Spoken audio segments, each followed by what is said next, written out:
Welcome to the Into Novus Knowledge Agronomy Podcast, your go-to resource for agronomic insights, technology solutions, and ongoing education. At Into, we combine agronomic expertise from soil analysis to best practice application methodologies to provide a holistic view for your yield optimization. Our focus is on practical strategies that improve efficiency and drive better results in the field. Join us for interesting discussions, expert advice, and the latest advancements shaping modern agriculture. Whether you're in the field, on the road, or at your facility, we're here to keep you informed and ahead of the curve. Welcome. Thanks for joining us today. Today I've got Derek Cottrill in Northwest Missouri and Rodney over in Illinois. How are you guys doing? Great. Staying cool. Good. Morning, Nick. Yeah, it's an important thing to do right now, isn't it, Rodney? Yeah. After Monday, this feels like a spa day. Well, guys, I thought, we kind of go through a quick update from the geography, and then we get into some of maybe the more hot topic, pressing topics, I guess you might say, of today. So I don't know, Derek, if you want to maybe start us out with where you're at, rough update, where your things are sitting in your geography. Sure. Well, I guess over the last couple of weeks since our last podcast, the big topic has been fungicide passes and corn and now soybean both. I'd say for the most part, we're on that back end of what I would consider the key fungicide timing in corn type thing, where I'd put most corn in that. We got some maybe still shedding some pollen, but most now is getting into that R1 to R3, and there's probably even some R4 corn out there with some of the early late March planting dates that we had. Fortunately, disease continues to be, relatively speaking, pretty slim out there as far as what we're seeing in terms of the disease. I think a lot of that has to do with what you and Rodney were just talking about there with the extreme heat type thing. But corn is still in sensitive stages where it's trying to fill grain and put on test weight and could be sensitive to certain stressors. And on the bean side of things, I'd say the majority of soybeans in my area are falling into that R2 to R3 time frame, but I've been in a few that we are getting into that R4 type stage, which right before we get into grain fill in those in soybeans as well. And similar to corn stressors right now, we haven't seen a whole lot in terms of, say, disease. I'd say jack beetles have been around in certain areas, but probably not as significant, in my opinion, as in the past. But, any form of stress type deal is going to still impact soybeans, or at least have the potential to significantly impact soybeans at this point. And so while we might be on the later half of our management programs, we still got time to manipulate that crop where it makes sense a little bit. Appreciate that, Derek. What about you, Rodney?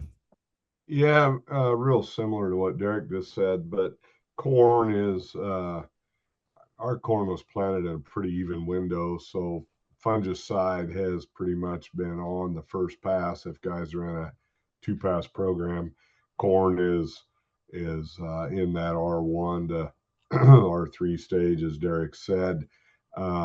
Looking healthy, but the heat has sure moved the crop along quicker than I like, and it is showing some stress. I hope we get some rain here on Friday, like they're forecasting.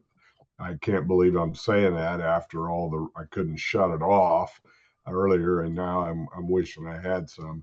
Soybean crop is moving along nicely. They finally started growing about 3 weeks ago. They're entering that, like Derek said, that R2 to R3, 4 stage. If we get a rain, they'll put another note on, so we'll kind of hold there. Disease it's been so stinking hot that we've got a lot of bacterial type stuff, not a lot of fungal stuff. But we know it's coming. If it cools off, the tar spots, the southern rust that we'll talk about or later here in the conversation. But as a whole, the crop looks good, looks decent. But the heat is sure showing the tail of what it'll do to a crop when it stays extended like we've had. Yeah, appreciate that, Rodney. For me, it's kind of the same as it's been all season. We're all over the board with the as early and as late as we planted, with the tails being so far out. So we've got some of that really late planted corn that's maybe just starting to tassel, or maybe not even quite tasseling yet, to corn. Some of the earliest along is got kernels denting on it. So we're almost approaching R5 on that. You probably can find some in the bottom planted early that is really at R5. Most of that April corn is kind of in that dough stage with some kernels starting to dent. That May is milk to dough stage, with the June further behind. So to your guys' point, the heat is pushing it right along. And then on the soybean front, still a fair amount of those May planted beans that are getting fungicide, insecticide right now. Um, some early ones, I was just telling you guys earlier, but some earlier ones that in some geographies where we've been drier, that are deep into R4 and maybe even approaching R5. So that heat and the drier weather here lately has really kind of shoved things along. And then, yeah, from disease standpoint in corn, southern rust is the hot topic, which we're going to get into, and still seeing a fair amount of gray leaf spot just from all the humidity that we've had. But yeah, a lot of things still happening. We'll kind of get into that discussion a little bit on the corn. What this heat's doing to it. With that said, guys, I guess I did want to start out a little bit on the southern rust front in corn. And I'll just say I have to eat a little bit of crow here, because we've been talking about how slow its movement's been in the US all summer long. And then, boom, just there a couple weeks ago, it shows up in Southwest Missouri. And then now, I mean, if you look at the map, it's pretty much all over Missouri. And we can start to see some fields where you can find it on the lower leaves, starting to make its way up. So it's already pushed all the way north in the US to Wisconsin. So it's pretty much all over now. It does. It is a disease that likes warm temperatures and high humidity. So honestly, what we've been having here in Missouri has been ideal for it. Um, it's going to move really quickly. One thing about southern rust is just it can produce new spores like every 7 days, so it moves very, very aggressively. And yeah, I'll let you guys add in there. But the one thing I'll just caveat is I know there's a lot of people on some of this later planted corn that maybe with the dry weather want to just give up and let it go and not worry about spraying it. And, if it doesn't rain again, maybe that's the right decision. But I'll just say that in southern rust can be really aggressive on that late planted corn. And maybe the yield potential is not as high, but there's a lot more potential to be lost to southern rust on late planted corn than early planted corn. But I'd just be curious your guys' thoughts on that. Yeah, I guess my recommendations there, and I kind of mentioned this with my update on, I know we're getting into some of those mid to later R stages of some of the corn, um, and pollination's done with a lot of them, but I do think disease is blowing up right now, and even over the next week, whether it be southern rust or even tar spot, if we would happen to cool off a little bit, I think it can still have impacts because, heavy moisture was a big deal earlier this year. And so our leachable nutrients like sulfur and nitrogen, boron, things like that. There's certainly some crop out there that's going under through nutrient stress and under the stress of the heat. And I think we got to remember that these pathogens we're talking about, whether it be southern rust or tar spot, are pretty opportunistic, meaning if the crop's already going through some sort of stress, that's going to be the acre that it takes over in. And last year, uh, one of the big themes during harvest and what I got a lot of calls about was corn wanting to fall over and things like that. Well, southern rust had moved in, the crop was going under stress, and so then what set in? Your stalk rots and stalk diseases and things like that. And so, I guess those certain fields where you've invested so much in that crop right now, my recommendation has just been to continue to monitor those, because we are still at a point where southern rust just now moving in. Even though this time last year, if you were to walk through any cornfield in my territory, you'd come out looking orange. It was that bad. But even if it sets in here over the next week, it could still have significant impacts. And I think we've invested so much in that crop right now. It's worth, at least certain priority fields, it's worth, considering, do I need to continue to manage this or not? Yeah, and I think up here in Illinois, it's here, but not to the degree you guys are talking about. Um, and we're fortunate. We've got that first pass of fungicide on most of the corn, and so we're helping it through the stressors.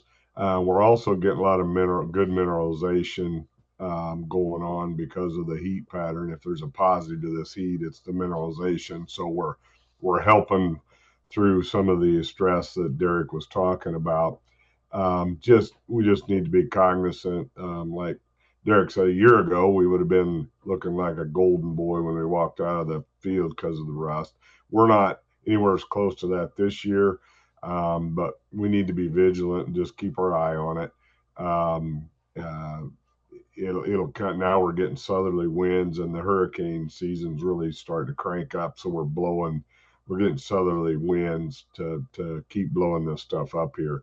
Um, I'm backtracking. We're not to the degree you guys are in Missouri yet, but it's here. I can find it, not to the extent of a year ago. But so up here, we just need to be vigilant and watch it. And we still have time in the maturity of this corn crop. If we need to put another application on, it'll benefit us.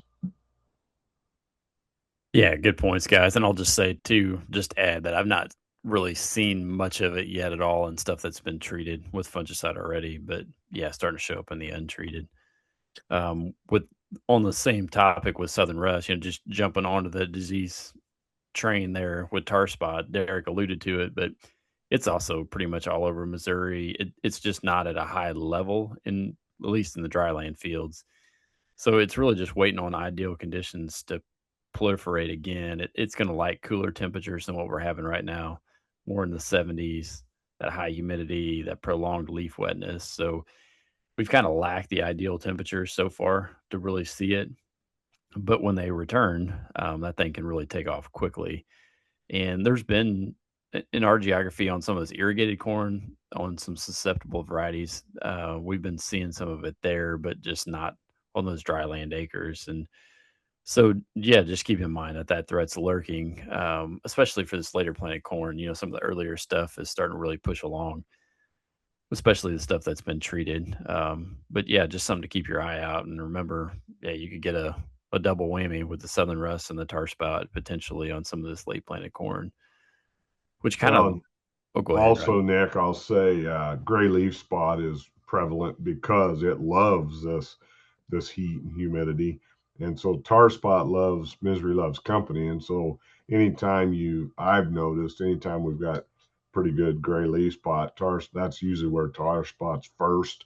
So I've been telling my guy, just make sure we watch this. We're in the same boat you are. I can find it not prevalent because it doesn't like this extreme heat, but we're keeping things moist and wet. So when she does cool off and our nights get cooler, it'll rear its head. But I'm hoping that we're going to get late enough in the season that it'll come in late. It'll probably be cosmetic more than yield robbing. Yeah, good points, Rodney. And the gray leaf spot for us is something that is pretty prevalent right now, for sure. But the disease conversation there to me kind of leads into another question, and one that I've gotten a little bit the last couple weeks is you just how late is too late to apply a fungicide in corn and soybeans? Maybe where we've drug our feet a little bit, couldn't decide whether or not what we wanted to do. Maybe now on this corn with the threat of southern rust, are starting to see it. Should I put it on or should I not? Soybeans a little bit the same way. I know we were just talking earlier, and you guys have been making a comment that your beans are further behind a little bit. For me, in some of these dry areas, they've been pushing along pretty quickly the last couple of weeks. So probably more of a conversation for me on the beans. But I guess to me, when I start thinking about southern rust and the threat that's there, when I'm thinking about corn, how late is too late? You guys can chime in here, but to me, you get to R4, you get to dough stage, you got pretty severe pressure from southern rust or tar spot. There's potential there for it to still pay out, but I think obviously, once you get to dent stage, it becomes a total experiment at that point. And most of the university data that you look at on southern rust is going to say the same thing that R4 is probably about the last trigger you got. you get to dense stage, it's probably over with at that point from a consistent ROI. I've had people do that and claim they still got some payout on it, but it's kind of a hope and a prayer at that point.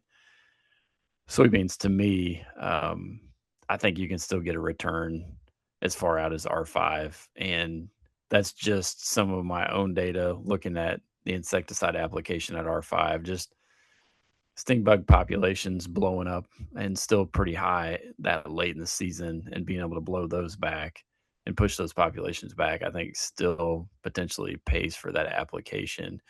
I won't get into an argument on the fungicide piece. I guess it's just depend on how much disease pressure we have there. But I think the insecticide still carries the heavy load, even if we get all the way to R5. Now it is getting pretty late. Not advocating that as a normal application, but I think there's still some benefit. But I'll let you guys. You got more experience on the fungicide piece than me. I'll let you all jump in. Yeah, Yes. on the corn side of things, my biggest concern is know your hybrids and know your standability. So when we get into this late southern rust, late tar spot, and Nick's spot on the timing. I've seen it pay just early dent. But I'm more worried about standability and harvestability, and especially if you've got acres to get over, you can't harvest it all in one day. And so you've got to help that crop get through that disease and stand so you can get it harvested. So when you get out that late, it's hard for me to say, hey, I'm going to put more yield on. What I'm looking at is how severe is that coming in? What's the hybrid you're wanting to protect, and do I need to help it for standability and harvestability? Soybeans, the big $100 million question for up is here is white mold. And so getting some fungicide on in that R3 to R5 time frame ahead of potentially white mold is a prudent decision. And to Nick's point, the later in the growth stage of a soybean, history has told me and showed me that it's better to wait later in the R stage on soybeans than it is the corn crop. Yeah, I don't want to be repetitive here because I do agree with all that. I guess on the corn side of things, yeah, once you get to that R3 stage, um, which R3 is when that silk turns brown, which, brown silk isn't a stage because it turns brown, it stays brown through multiple stages type deal. But just for reference, once our silks get brown, things like that, you're primarily going after stalk strength and, like Rodney said, harvestability and things like that, which don't get me wrong, that's huge. I mean, I know Rodney, you've seen it, Nick's seen it, the research out there that shows what you save in terms of fuel costs and separator hours and things like that by simply harvesting 1 or 2 mile an hour faster type deal. So harvestability is huge, and like I mentioned earlier, um, other diseases like stock rots and stuff that the inoculum's already in the soil, it's going to set in if the plant's stressed out type deal. Um, but I'll also say now with later corn and that R3, R4, if a guy would call me about, I got some disease showing up, I'd ask where is it at on the plant? Because at this point I'm more concerned about the ear leaf and above. And if you take gray leaf spot or even tar spot and things like that, and a guy's already applied fungicide and some of it's showing up, but it's on the bottom 2 leaves, I'm way less concerned than if it's crawling up the plant at this point, type deal. And then, yeah, on the soybean side of things, if I was in a geography in general, the application in Northwest Missouri where I'm at is not real disease driven. We don't have near the white mold concerns as they do further up north. We don't get the frog eye leaf spot typically that they would further south type thing. And so since it's not disease driven, I base that application more off soybean growth and development. And so when do soybeans quit compensating? R3, R4 time frame, right? Or excuse me, R4 time frame, and then they start filling seed and pods and things like that at R5. And so I actually in soybeans, since it's not disease driven, I think we still got time there. to make a good application and make sure it's stress free once it hits the point that it's not going to put on more flowers and more nodes and more pods and things like that. Good points, guys.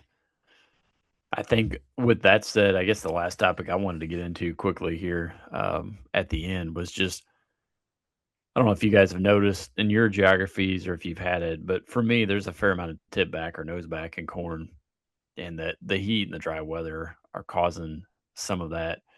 It definitely is more prominent this year than last year. And so when you think about that, I mean, it's especially the high nighttime time temperatures that are problematic. You start getting over 70 degrees at night, and that plant has to respire to cool down. So basically, it just means it's wasting sugar that could have went to the ear to feed the kernels just to try to keep cool. Plus, you think about the warm temperatures and corn being a GDU driven crop, it's going to push it through grain fill stages faster the warmer it is, which is not a good thing. From a yield standpoint, you want slow grain fill stages so it can accumulate that slowly over time. A lot of this corn, sometimes get the question, like how late can it still abort kernels? Well, when we're at that milk stage, that R3 stage, those kernels have turned yellow. They pop like a pimple when you push on them. At that stage, we can still abort kernels. Obviously, a lot of it happens in the R2 stage, the blister stage, but still at R3, we still can. When we get to dough stage, which would be you kind of push that kernel and it oozes out, that's R4. That's going to be the yield impact there from stress is going to be more based on kernel weight, not as much on abortion anymore at that stage. And then we get on out the dent stage, and stress there is still going to impact kernel weight. And yeah, one thing about it is only about half of the dry matter is accumulated by the time we start R5. So there's still a fair amount of kernel weight that can be gained or lost when we get as late as R5. So just keep that in mind. I mean, in my geography, it's mainly the heat and the dry weather, but Derek did allude to something earlier I did want to point out, which is he was talking about like nitrogen loss, and that's a good point, and that's one I always think is really interesting in a wet year like this because you have fields that maybe never got side dressed or corrected, but they looked yellow early on. Then they kind of go through this period where they go through tassel, they kind of greened up, they look a lot better. But boy, once that ear starts setting on the side of them, they have to start utilizing nitrogen to fill that ear. All of a sudden, they go backwards again and they look yellow. And yeah, so definitely nitrogen loss. If you have a field with nitrogen loss, you're going to see things like tip back. You're going to see smaller kernels. Just wanted to point that out because Derek mentioned a lot of stress on this crop, and so there's multiple things that have been going on. But yeah, I've noticed more and more yellow fields showing up the last few days, especially yellow spots in fields, and that's what tends to happen. We start filling the ear, and it gets worse and worse. I don't know Yeah. if you guys want to jump in on that. Yeah, the other thing to be cognizant of from pollination to black layers average 58 days. And so when we have these hot nights, and like Nick alluded to, and let's say we take 10% of those grain fill days off, that's 5 days. That doesn't sound like much, but so where Nick was alluding to tip back and kernel abortion, if we start pushing this to grain fill faster than it wants to or normal, and we start shaving days to black layer off, you're going to have kernel abortion, you're going to have tip back, you're going to have things like that happen. And that's why fungicide is another positive move to help the plant through that time. The other thing I'm noticing this year too is we had excellent growing conditions at a time when we had ear set or ear coming on, a lot of double ears. And so the plant has to decide now, am I going to raise a set of twins or am I going to go to one? And so what I'm noticing, I think some of these hybrids are now going to abort an ear, and then you might have, instead of having one nice bigger ear, you're probably going to have a good ear, but it's going to be a couple rows less than it would have been probably normal. So just some things to be cognizant of when you're watching some things and watch our nights that we could have some issues in the corn crop on harvest because of the weather we're having right now. Good points, Rodney. Derek, you got anything to add? No, I'd agree with all that. I liked your point of, whenever we were getting the rains have definitely slowed compared to earlier this spring and even in June and stuff. But we were seeing some nutrient stressors. Like I said, I call them the leachables, the ones that are going to highly leach with rainfall, nitrogen, sulfur, boron, those types of things. We were seeing that, but then you're exactly right. We get to tassel type time frame, and the corn kind of greens up a little bit again. But we are reaching that point where I think some of those nutrient deficiencies are going to be called out if it wasn't side dressed or top dressed and things like that. And similar with the fungicide that we've been talking about, I think. I think you're going to be rewarded, during a lot of this corn, and it was pollinating. It wasn't necessarily showing nutrient deficiency, but the corn plant's not going to maximize its root system till R3, which a lot of it's getting there. So it's not going to, grow longer roots and things like that to reach more nutrients. And so if you're short on it, that's going to get pulled out as this corn starts to add test weight and fill seed. And then just like on the same thing with the fungicide, you get a lot of people that I get a lot of calls right around now where it's like, well, should I go ahead and spray because I got disease showing up? And it's like, well, why didn't you apply, 21 days ago whenever it was at full tassel? And they're like, well, it's clean then.